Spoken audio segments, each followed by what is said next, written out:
na yeye atakaye na ayatwae maji ya uzima bure.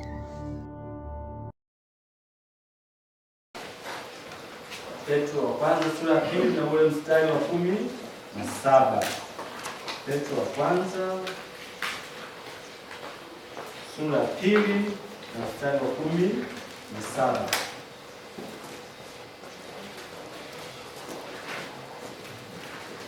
Petro wa kwanza sura ya 2 mstari wa 17 inasema, waheshimuni watu wote, wapendeni ndugu, mcheni Mungu, mpeni heshima mfalme. Bwana Yesu asifiwe. Jamani,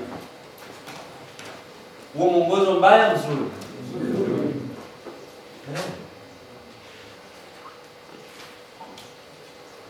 Waheshimuni watu wote bila kuangalia rangi, kabila, rika. Uheshimu, si ndio jamani? Mwongozo mzuri sana huo. Waheshimuni watu wote. Kuna baadhi wanajibagua, wanaheshimu tu fulani na fulani, wengine kawaida, na anaamini kama yuko salama. Hauko salama, kwa maana kitendo cha watu wote hakijatimia, si ndio? Wote, unayemjua na usiye mjua. Yaani utembepo barabarani jamani, utakutana na watu mbalimbali, si ndio? Pia katika safari mbalimbali, pengine tu salamu tu. Kuna mgeni anasalimia jamani, hata ajibu salamu. Na huyu ni Mkristo, yuko kanisani. Hivi ukijibu salamu au ukiitikia salamu, kuna uzito gani? Kuna ubaya gani? Kuna dosari gani? Eti jamani, upendo wetu tunaowasi kwa Mungu pia utaitikia, utaonekana pia hata katika maongezi na wengine, sio jamani? Kuitikia salamu, kujibu salamu, kusalimia. Si unapita umenuna tu kisa Mkristo wa dhehebu fulani. Mkristo si salimia, Mkristo si itikia salamu. Jamani, tunakuwa tunakelea katika vile kama Mungu anafanyaje? Anatutaka. Bwana Yesu asifiwe. Amen. Tukumbuke kozi hii ya 3 nasema kujenga nini? Nyumba za Kristo. Yesu ajenga familia pia za nini? Za Kristo. Kuheshimu watu wote jamani, si mpaka tupige magoti tu, eti kama ndo heshima. Unaweza kupiga magoti na bado ni heshima ya muda tu kwa mtu fulani tu. Baada ya hapo ni mtu usiyekuwa na nini? Na heshima. Hii heshima jamani inaanzia kwenye familia. Watoto wetu pia wawe na heshima kwa wakubwa. Wanawajua hawawajui, wawe na nini? Na heshima. Tuwafundishe waishike hivyo, waelewe hivyo. Bwana Yesu asifiwe. Sisi wenyewe pia tuwe na heshima hata kwa wadogo. Usimuone huyu ni mtoto tu, hana haja ya kuheshimiwa. Kuna wakati tunatoa matusi ambayo hayalingani na kimo wala uwezo wa kusikia mtoto, si ndio? Yaani matusi tu hayana uwezo, yaani anamzidi mtoto uwezo wa kimo.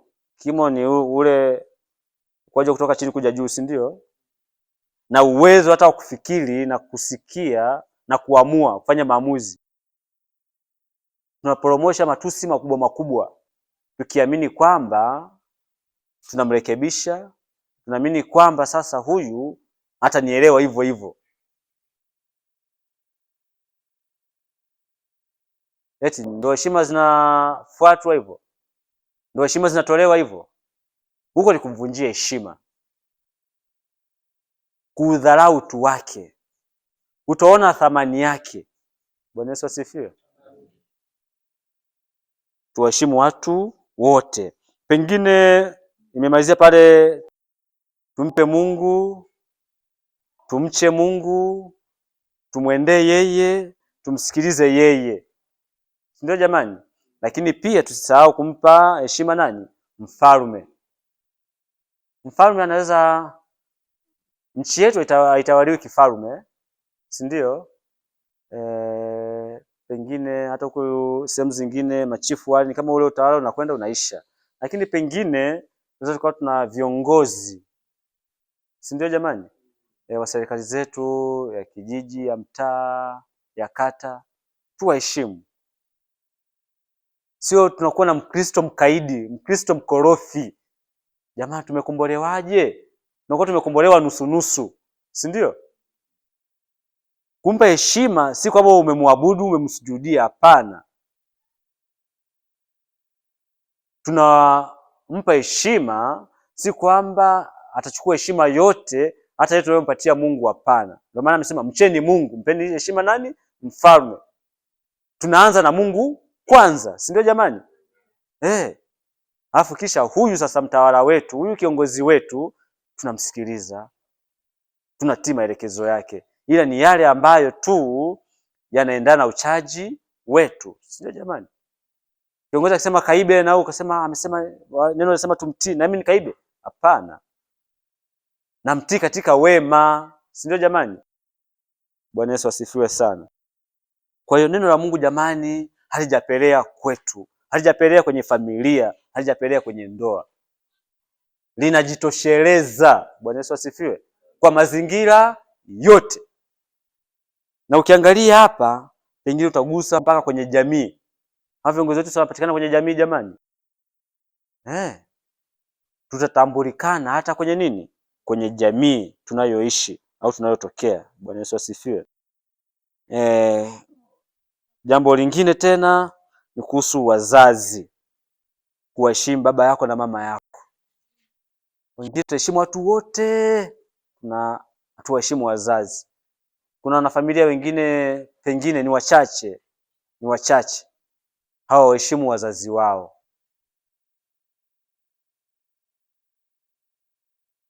Hawa wamepungukiwa na maarifa ya Mungu.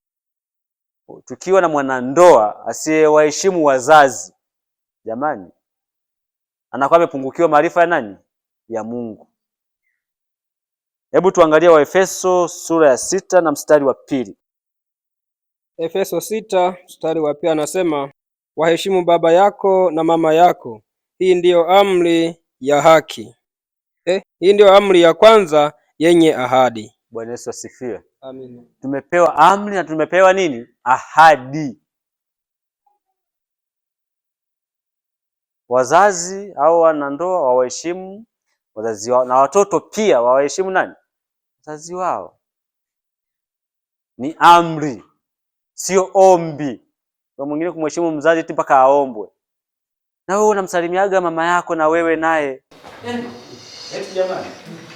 Yaani kumsalimia mzazi hadi wakuombe.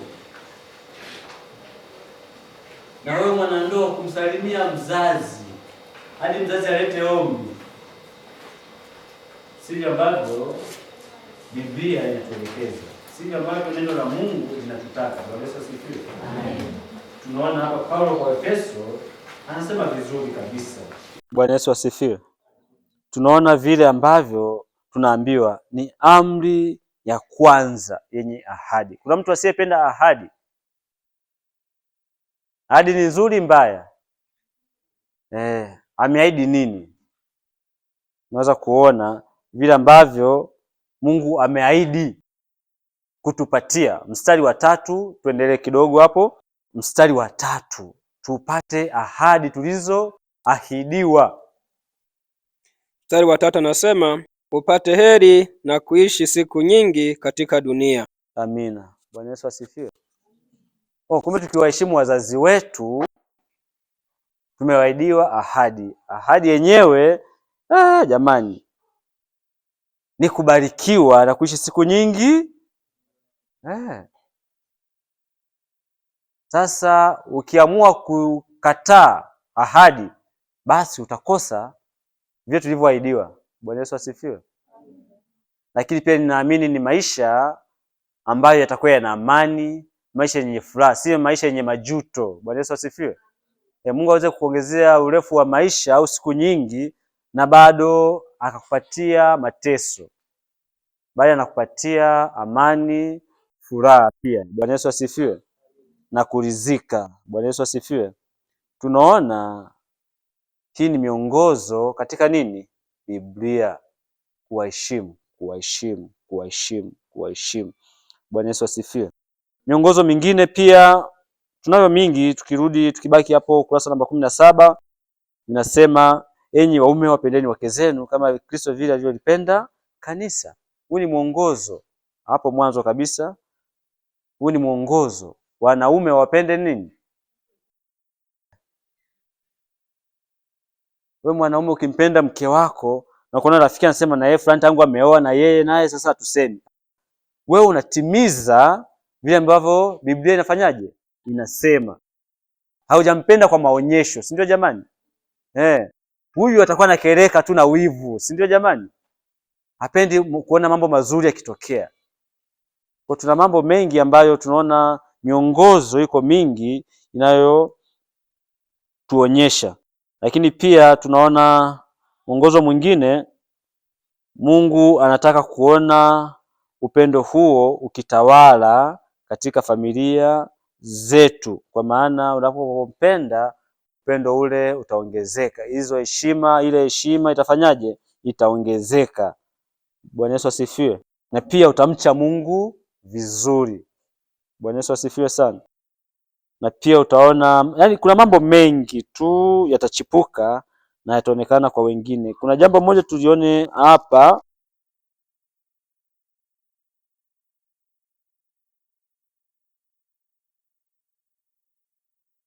Hebu tuone jinsi upendo huu wa kiungu unavyoitawala familia ya Kikristo na kusaidia kuwa na maisha ya furaha sana hapa duniani.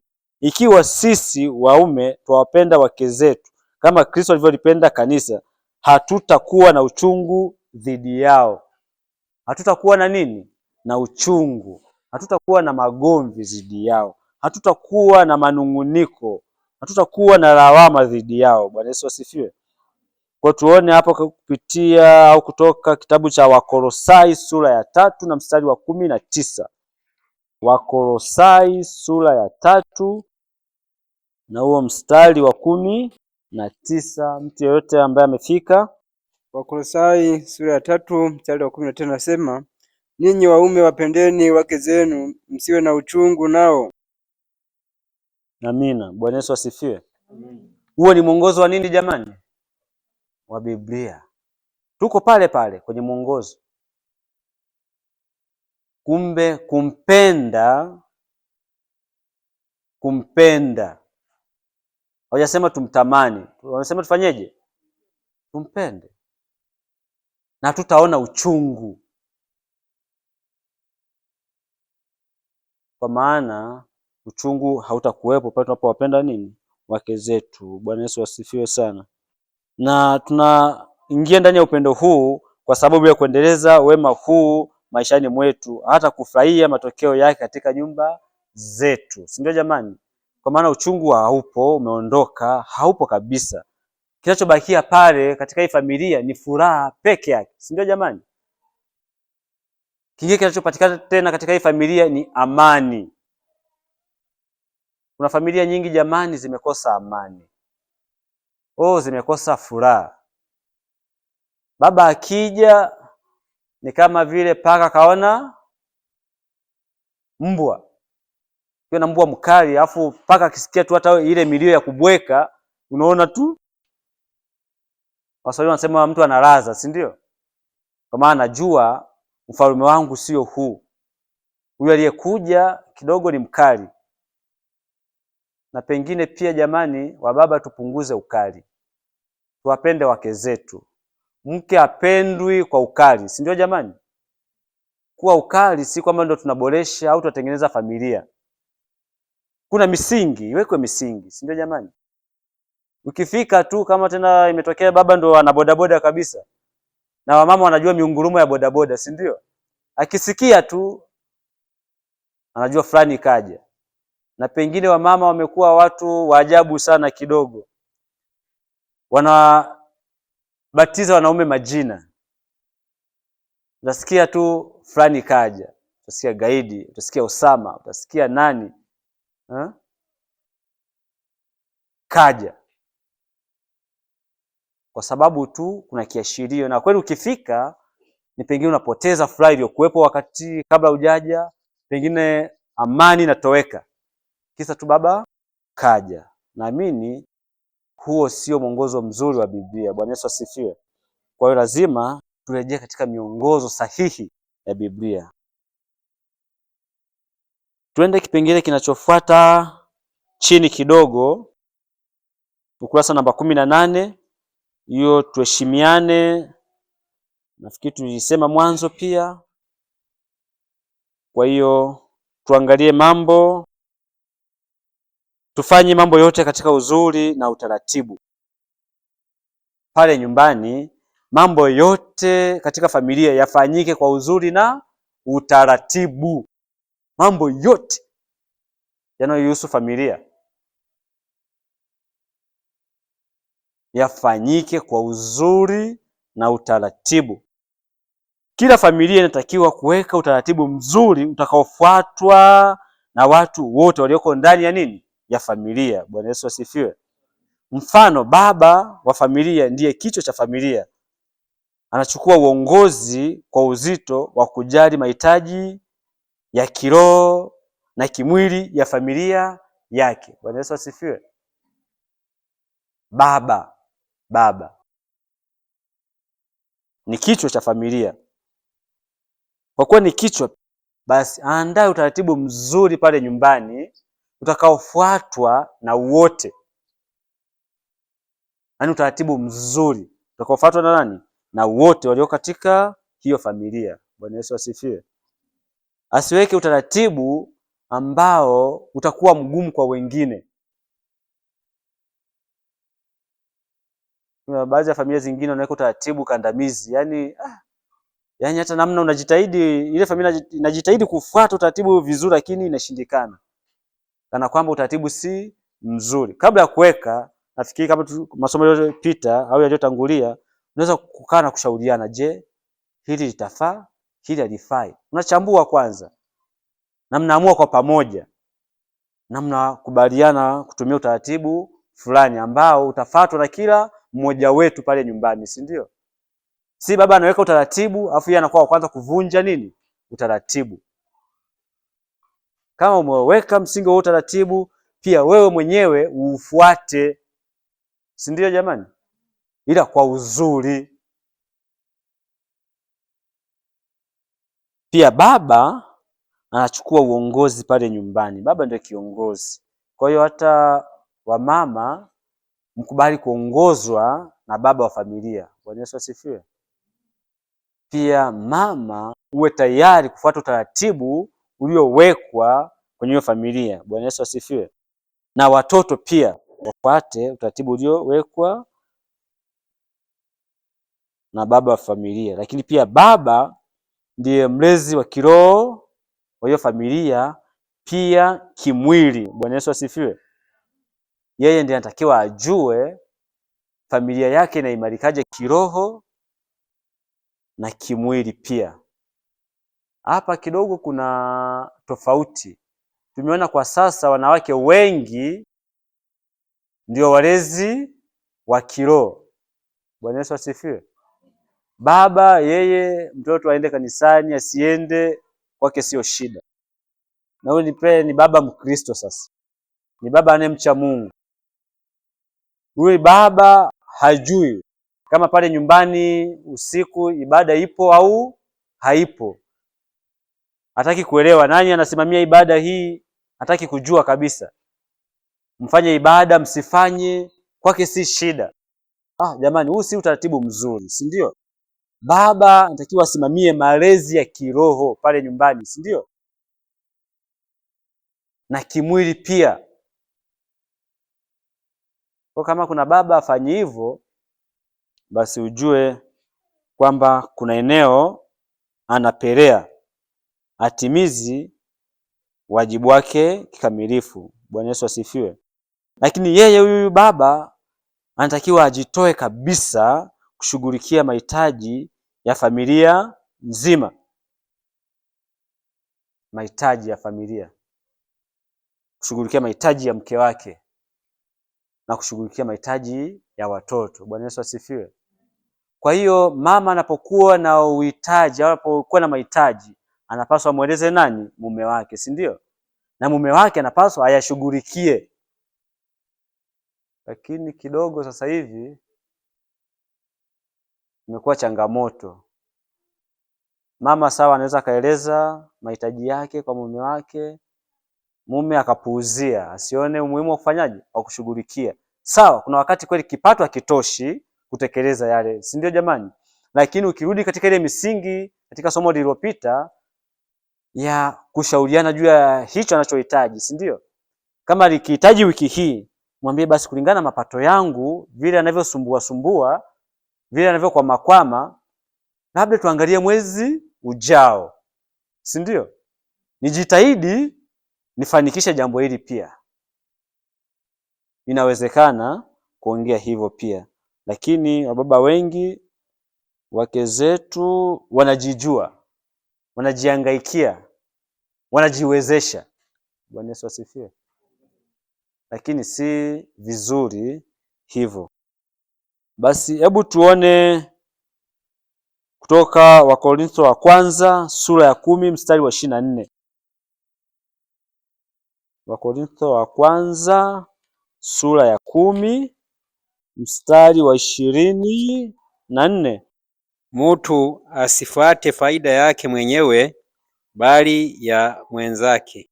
Mtu asitafute faida yake mwenyewe, bali ya wenzake. Asante. Tunaona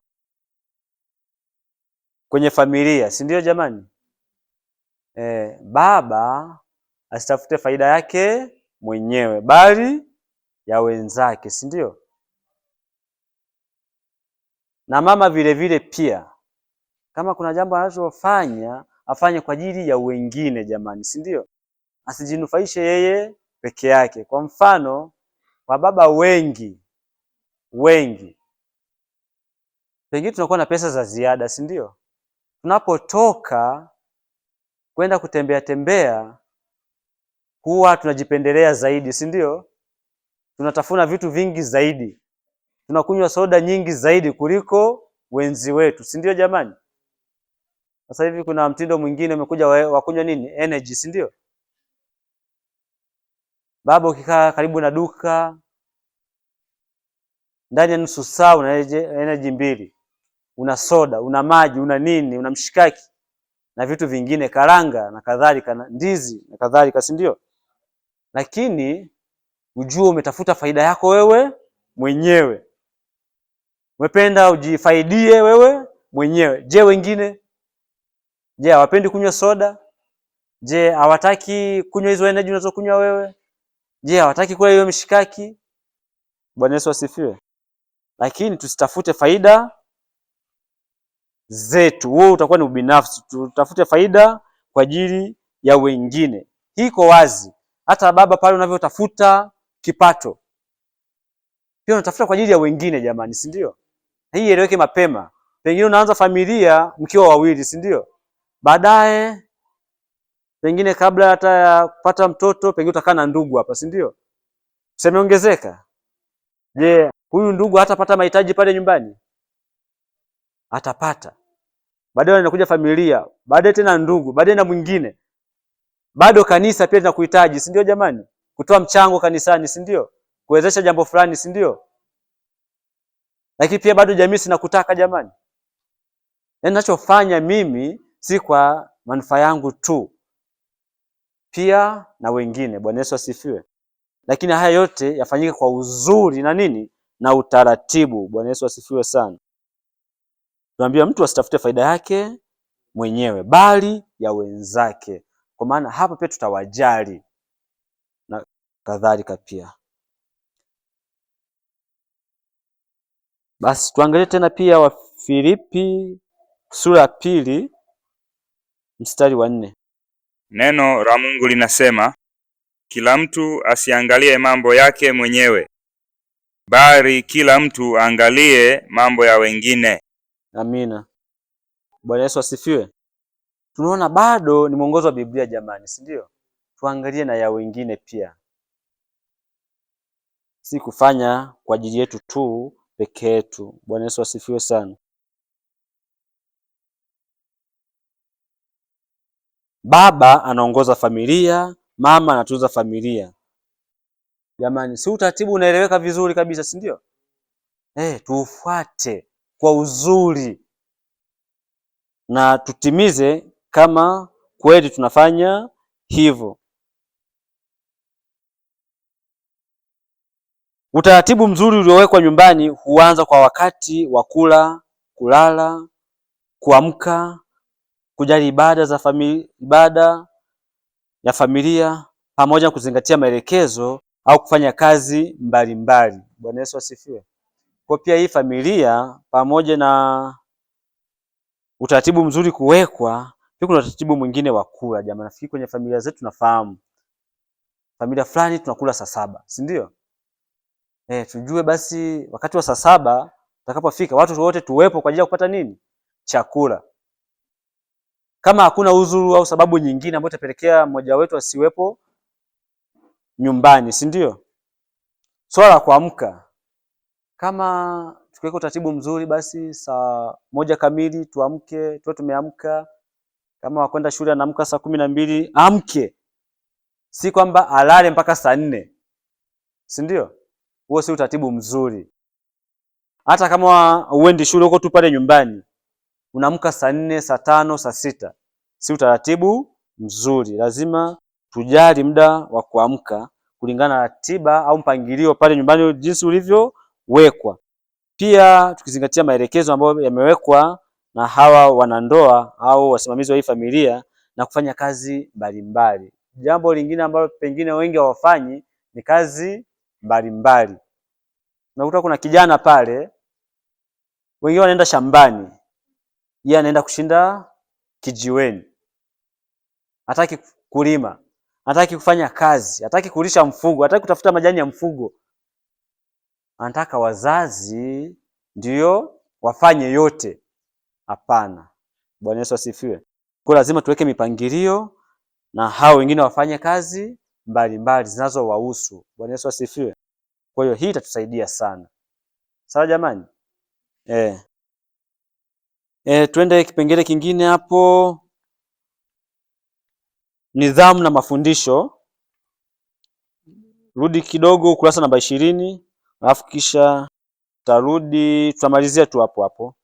Nitameza huo utiifu na nidhamu na mafundisho. Bwana Yesu asifiwe. Jukumu la wazazi kwa watoto ni kuwalea katika malezi ambayo ni ya kumtii Mungu kupitia neno lake. Bwana Yesu asifiwe.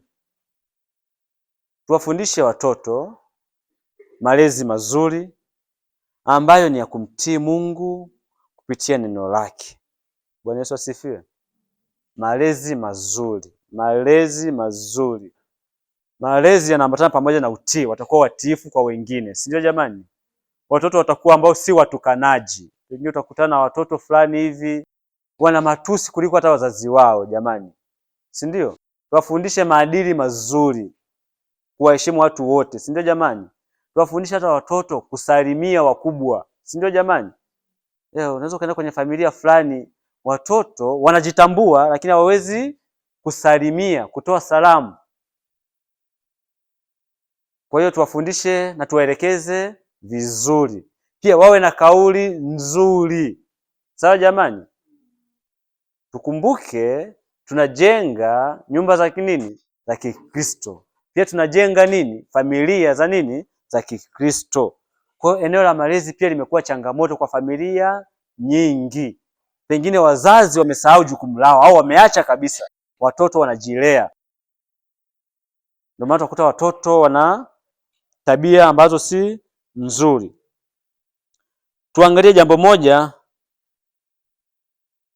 kuhusu malezi. Waefeso 6:4. Waefeso 6:4. Efeso 6:4 anasema, nanyi akina baba msiwachokoze watoto wenu, bali walaeni katika adabu na maagizo ya Bwana. Amina. Bwana Yesu asifiwe. Kumbe tumeagizwa, kwanza tumeambiwa tusiwachokoze, sawa? Lakini pili, tuwalee katika adabu na maagizo ya nani? Ya Bwana. Bwana Yesu asifiwe. Je, wazazi wote tunafanya hivyo? kama somo letu namba 3. Somo letu ninavyosema miongozo ya Biblia katika nini? Familia. Kama nilivyosema, neno la Mungu halijaacha kitu, limegusa kila eneo, kuwachokoza. Pengine nisiseme sana hapo, ninaweza kusema, lakini tutalipata katika eneo lingine. Bwana Yesu asifiwe. Mimi nizungumzie kuhusu kuwalea katika adabu na maagizo ya Bwana. Bwana Yesu asifiwe. Tuanze na haya malezi hapa nyumbani, kwenye familia zetu. Tuwafundishe neno la Mungu. Tuna vipindi vya familia vya mafundisho. Baba, mama, usiwe tu ni mtu wa kwenda kuombea kitandani. Huna muda wa kuomba pamoja na nani? Na watoto, au kuomba pamoja na nini? Na familia. Kila mtu ataomba kivyake, mama huku, baba huku, watoto kule. Haipendezi. Lakini pia katika maagizo, kwa kutumia nini jamani? Neno la Bwana. Bwana Yesu asifiwe. Hili ndilo tulitumie zaidi, pia kuwapa adabu na utii na heshima, kila kitu tutumie neno la Mungu. Bwana Yesu asifiwe. Tuna vifungu vingi vya kusoma, lakini muda wetu unakwenda mbio na tusome aya ya mwisho katika huo ukurasa namba 20. Aya ya mwisho nasema, katika maonyo ya Bwana yanazungumzia amri na maonyo ya Biblia. Wazazi wanastahili kuwaonyesha watoto wao umuhimu wa mamlaka ya Mungu.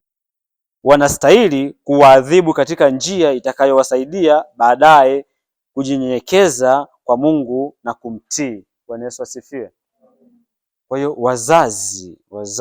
wazazi tuna wajibu huo. Sasa hapa haya mengine kuadhibu, tuzungumzie, tunaruhusiwa kutoa adhabu, lakini sio ile iliyopitiliza. Ikipitiliza sasa, huo unakuwa ni ukatili. Mimi niliwahi kuwa na ndugu yangu mmoja, yeye siku ya kupiga watoto wanaomba kufa. Yaani wakisikia siku hiyo wanapigwa na baba yao, watoto wanaomba kufa. Yeye sijajua ni kwa nini hawezi kumchapa mtoto kwa fimbo. Anaweza akaongea naye, anamsonta hivi, siku nikikupiga wewe, anamwacha.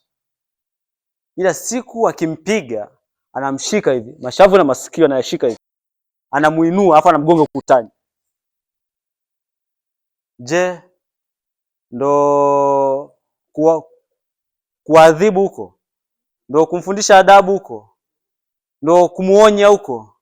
Ndo kumwadhibu huko? Huo ni ukatili, si ndio jamani? Yaani kumgonga ukutani si jambo zuri, na pengine kwa nini sijajua kwa nini kuchukuliwa hatua, kwa maana ni hatari. Kwa hiyo yale maumivu mtoto anayopata jamani ni makali sana. Bwana Yesu asifiwe. Muda wangu unakwisha, nitamani endelee kidogo. Nikaribishe maswali machache kuelekea mwisho wa kipindi changu. Maswali machache.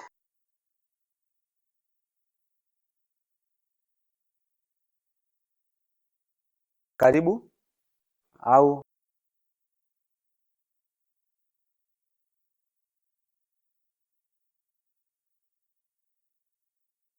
mimi nipende kuuliza, tumejifunza kuhusu swala la upendo. Naam. Kwa ningependa kusema kwamba kama mimi nampenda mzee Matayo, naam, alafu mimi katika ule upendo wangu na mzee Matayo naona kama vile ninavyoelekea kumpenda yeye, lakini naona kama vile hana mwelekeo na mimi kunionyesha upendo.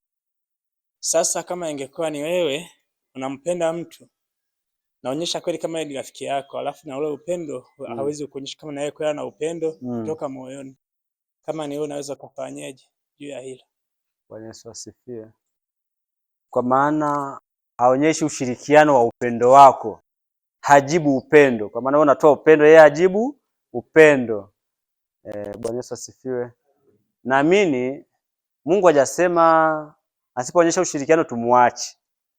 Nitakapoendelea kumpenda, nikiendelea kumuonyesha upendo, nikaufunua vizuri, hatajua tu huyu ndugu anafanyaje? Ananipenda. Naye atajibu upendo. Naye atashirikiana na mimi katika nini? Upendo. Bwana Yesu asifiwe. Shida hapa kwenye upendo, tunataka kuona upendo wenye matokeo kama wa kubadilishana, si ndio? Mimi nimempenda, nimeenda kwake, nimekunywa chai. Sawa? Lakini akija kwako anatoka kapa. Unasema hajanipenda. Mimi nimnunulie na soda akanywa. Nimeenda kwake hajanunua hata soda. Kwa maana upendo wako wewe ulikuwa wa mashaka, ulikuwa ni wa kitu. Si ndio? Nitoe ili nipate. Kama kubadilishana. Na mimi nikienda kwake nategemea nipate au nifanyiwe hivi kama mimi nilivyomfanyia. Bwana Yesu asifiwe. Tukumbuke tunaishi katika maisha tofauti. Pengine kwa wakati unakwenda kwake hayuko vizuri jamani, si ndio? Lakini amekupenda moyoni, amekukaribisha vizuri, si ndio jamani? Pengine tusiamini sana pia upendo wa vitu, kwamba ukimnunulia soda au maji ya kunywa au chai au chakula kizuri kwamba ndio upendo.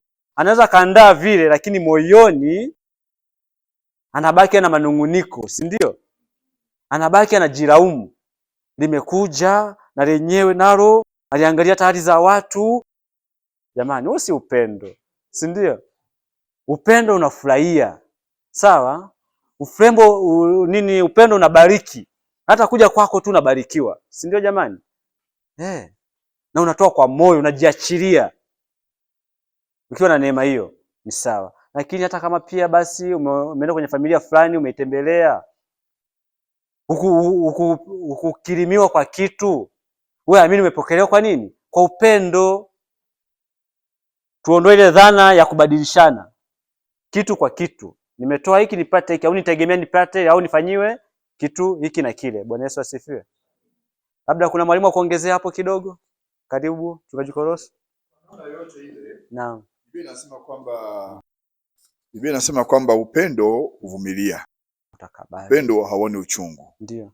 Kuna sifa pale zinatajwa nyingi tu. Kwa hiyo hata kama huyo mtu unamuonyesha upendo lakini yeye hakuonyeshe upendo, wewe endelea tu kumpenda. Endelea tu mpaka mwisho. Ndio. Endelea tu kumpenda.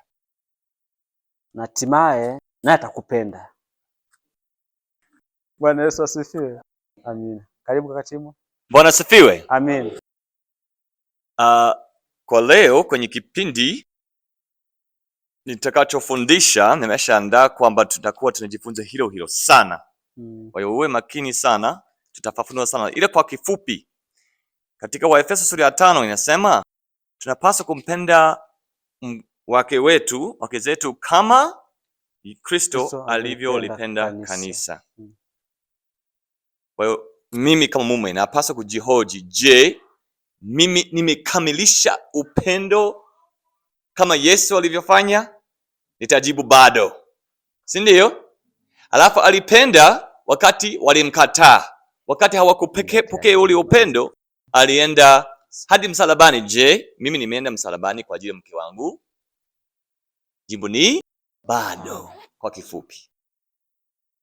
Alafu amesema vizuri Koroso kwamba utashangaa siku moja atakupenda, lakini cha kikubwa kizuri zaidi atakuheshimu. Amina. Bwana Yesu asifiwe. Amina, Bwana asifiwe. Tunapomalizia sasa, nadhani swali la msingi la kaka yetu pengine halikulenga sana kwenye mke, lakini limelenga kwa kumpenda mtu mwingine yeyote yule. Anasema tuwapende hata maadui zetu. Ndio. Sasa huyo ni rafiki unatembea naye, lakini maadui zetu tuwapende. Ndio. Kwa hiyo tusikome katika kupenda. Amina. Asante sana. Yesu mwenyewe kasema hivyo. Bwana Yesu asifiwe. Tuwapendeni nini? Adui zetu. Na wenyewe watatupenda pia, tunaamini hivyo. Bwana Yesu asifiwe. Basi tumefikia mwisho wa kipindi hiki cha pili. Si mwisho wa semina jamani, ndio mwanzo wa nini? Wa semina. Kuna vipindi vizuri vinafuata hapo baadaye. Niwashukuru kwa usikizaji mzuri. Niwashukuru, tumepeana ushirikiano mzuri. Pia tukumbuke haya tuliyosikia katika vipindi hivi vyote viwili, tukayaishi. Bwana Yesu asifiwe. Yakatusaidie. Masomo yote yanatokana na hii kozi ya kujenga nyumba za Kikristo, ila ni katika vipengele tofauti tofauti. Bwana Yesu asifiwe. Kwa hiyo tuwe tayari kwa vipindi vinavyofuata. Sasa nimefika mwisho wa kipindi changu cha pili. Niwashukuru sana na Mungu awabariki.